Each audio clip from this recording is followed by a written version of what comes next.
Carte blanche à Mathieu Bocoté. Bonjour Mathieu. Bonjour. Alors ce matin, vous voulez traverser l'Atlantique pour non pas rentrer chez vous, en tout cas nous donner des nouvelles de ce qui s'y passe et de ce que vous appelez notamment le délire canadien. Oui, et je ne parle pas du mouvement des camionneurs qui a fait l'actualité récemment. Non, je vous parle de la grande obsession de la diversité qui s'est emparée du Canada et qui le conduit à se convertir fièrement à une logique racialiste. J'en viens au fait de la semaine. Février, vous le savez peut-être, en Amérique du Nord, se présente comme le mois de l'histoire des Noirs. Et depuis l'été 2020, la question raciale est en pleine résurgence. C'est à travers elle, d'ailleurs, que se déploie l'idéologie woke dont on a beaucoup parlé l'automne dernier. Air Canada, la grande compagnie aérienne canadienne, a décidé le 11 février de faire un geste symbolique fort dans le cadre de ce mois.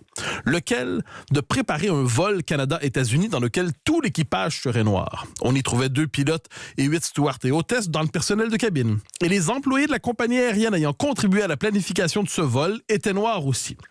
Air Canada se fait une fierté de ce vol. Je cite les représentants de la compagnie aérienne.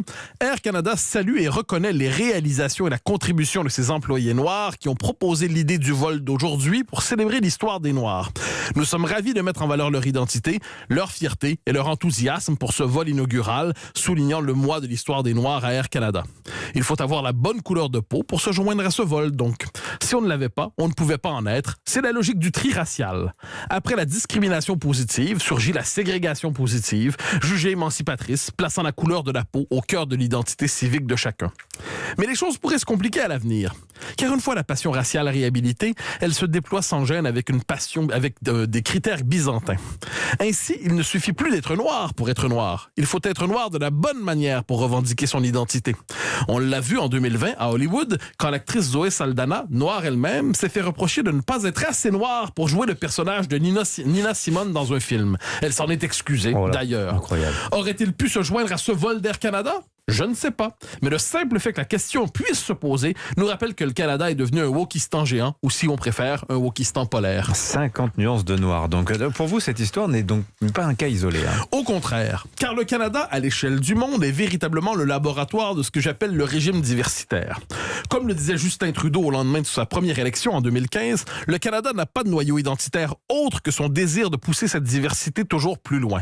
On le voit notamment dans son rapport au voile islamique. Au Canada, une femme peut prêter son serment de citoyenneté en niqab sans même dévoiler son visage un instant, comme l'a prouvé Zunera Ishak en 2015 et qui a été félicitée par la classe politique pour son combat exemplaire. La classe politique célèbre le voile islamique plus généralement, car il représenterait à la fois le droit des femmes de se vêtir comme elles le souhaitent, donc c'est une conquête féministe, et le droit des minorités d'exprimer leur identité contre la tyrannie de la majorité. C'est une conquête des minorités. Au Canada progresse l'islamisme complet-cravate, qui s'appuie sur la logique du multiculturalisme pour se normaliser. Mais revenons à la question raciale un instant. Elle est au cœur d'une nouvelle approche dans le domaine des ressources humaines qu'on appelle équité, diversité, inclusion. EDI. Elle s'impose partout en Amérique du Nord et particulièrement à l'université canadienne. Ainsi, on l'a vu à l'automne dernier, un grand chercheur de l'Université McGill à Montréal, spécialisé sur les lasers, a vu sa demande de financement de recherche mise de côté sans même être examinée parce que son équipe ne comportait pas assez de membres issus des minorités, entre guillemets. Le savoir devient secondaire et la quête de la justice raciale transforme chacun en échantillon représentatif. La bureaucratie diversitaire examine la peau des chercheurs avant de s'intéresser à leurs qualifications.